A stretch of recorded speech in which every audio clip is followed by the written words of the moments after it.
With Diablo 4 coming out in June and several other great titles existing and developing, RPG genre is on the spin.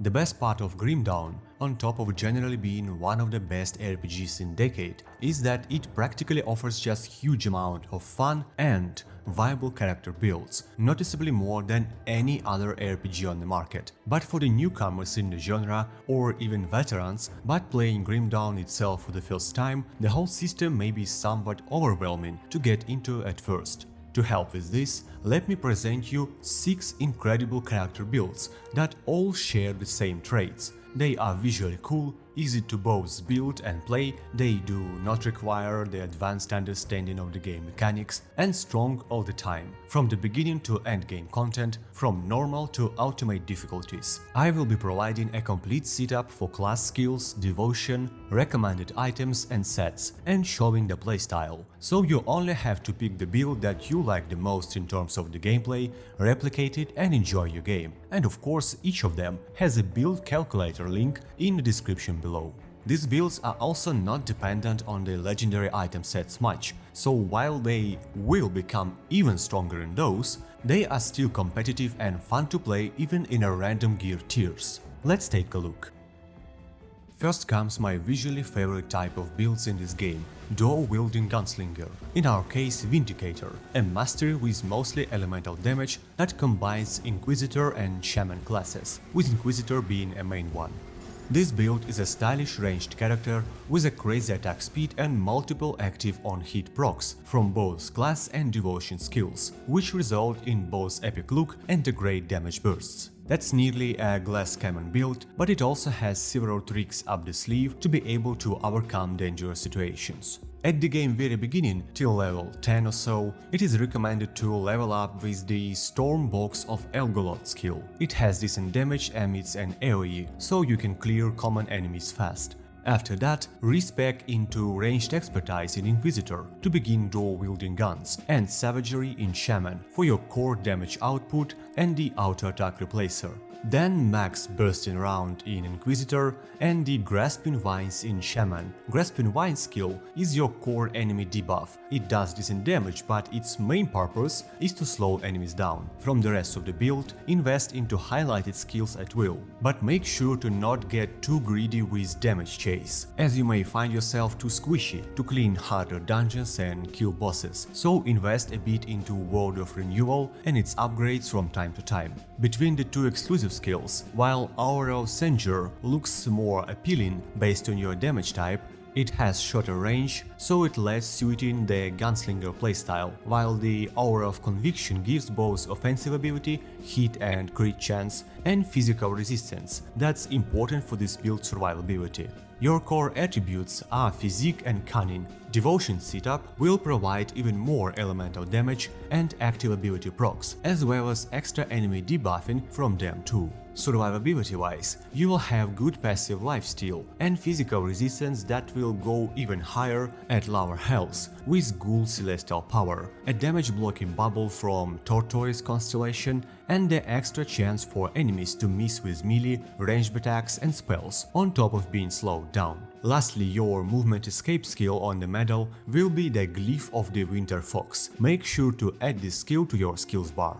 The second build is Sentinel, a master that combines Oathkeeper and Occultist. That's a one-handed and shield, Captain America-like melee character that is built around shield throwing and retaliation, damage reflection basically. It's also really tanky and extremely easy to play with, because in most of cases, most of enemies will just kill themselves while hitting you. Damage type is mostly acid poison with some physical. Your main and first skill to max is Aegis of Menhir, a shield throw that does slash damage and bounces between targets. The further building of this character goes around maximizing your retaliation, providing high level of survivability, and also focusing on the percent of retaliation added to attack parameter. That will greatly empower your already strong skill damage. For exclusive skill, make sure to get the Pass of the 3, as it's most effective with your build acid poison damage, and cooldown reduction bonuses will boost your both damage output from shield throw and your defensive skills.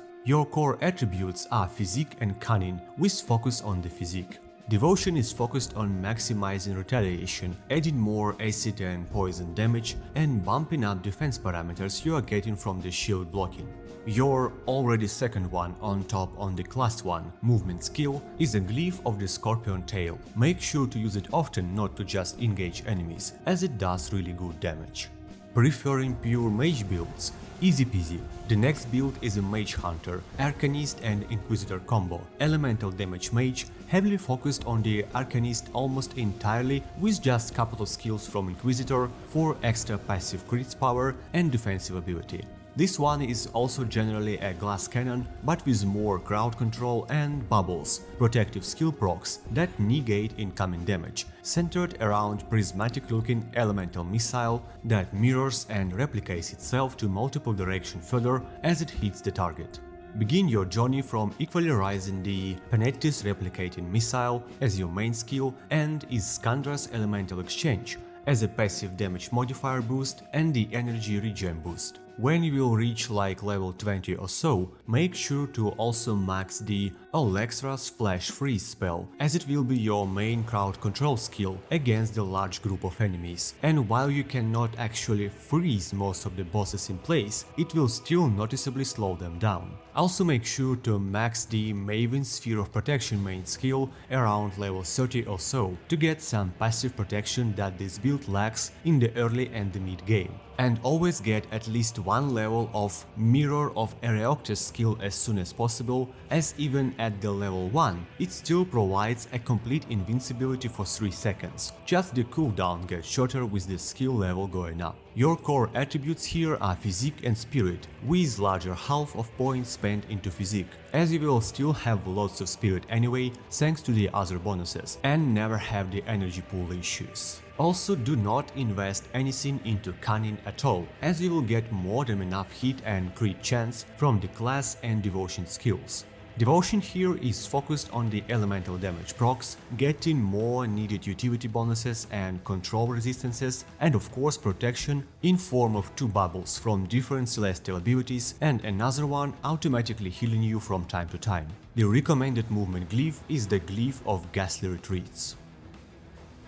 Can there be an RPG without a summoner build? Of course no. The next one is Cabalist, Necromancer and Occultist Mastery. It features a large amount, from 5 in early game up to 13 in late game of summons, which are also pretty strong and resilient at the same time. This pet horde allows you to easily swallow both huge crowd of enemies and bosses, and go through any of the hardest game dungeons on ultimate difficulty. The pets here are doing mostly vitality, acid and physical damage. This build uses Necromancer skills and item skills for pets themselves, as well as pets' main damage boosts and occultist skills for making pets more beefy and to debuff enemies. Begin from maxing the Raise Skeleton skill and always upgrades, then max the Summon Blight Fiend skill, but yet without upgrades. After that, max the Blood of Drake and Curse of Frailty skills, for now without upgrades too.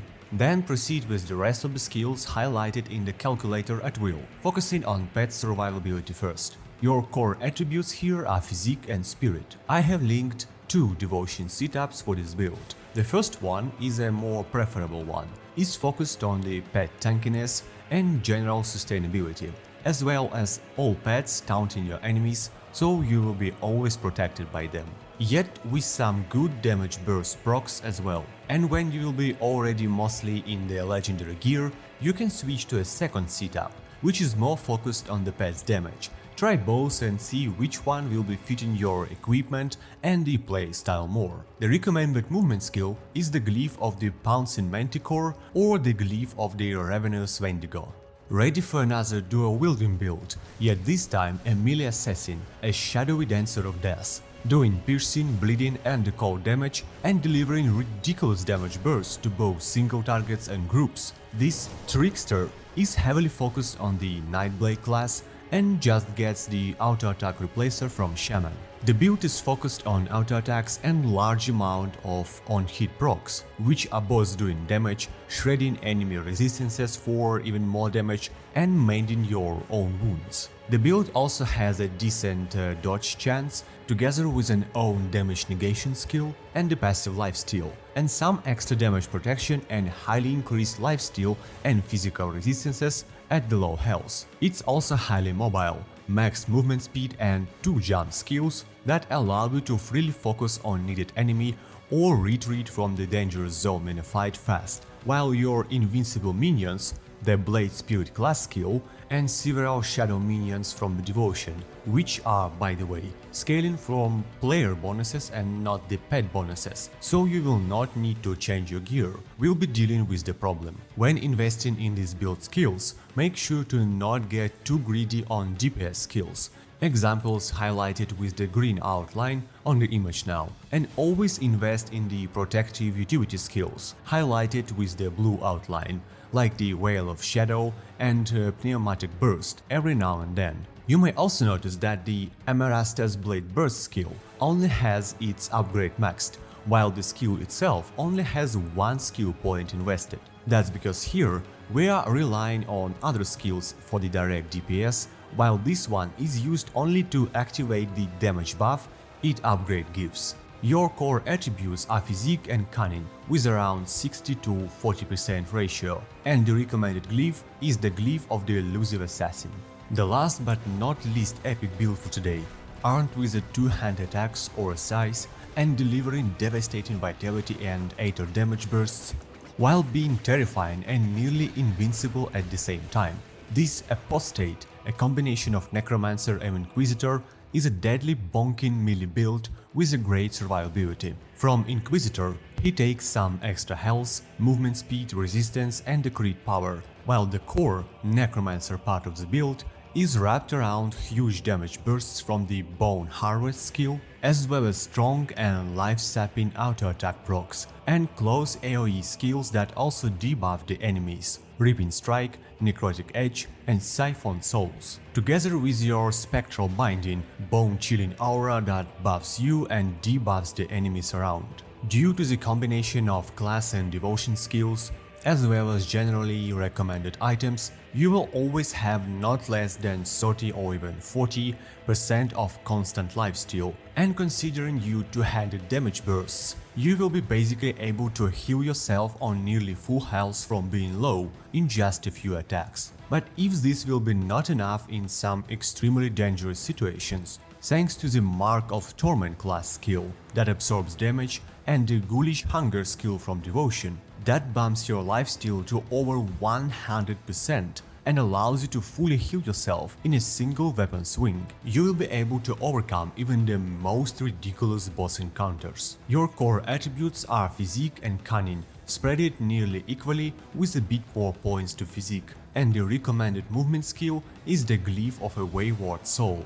That's it fellas, I hope you have enjoyed these builds and found something fitting your own taste between them. Make sure to enable channel notifications as there will be more such videos in the future, and join our Discord to always stay in touch. If you want to support me directly during the war, my Patreon and video game store are linked down below in the video description as well. Stay tuned, stay safe and stay happy. Sinitar here, signing out.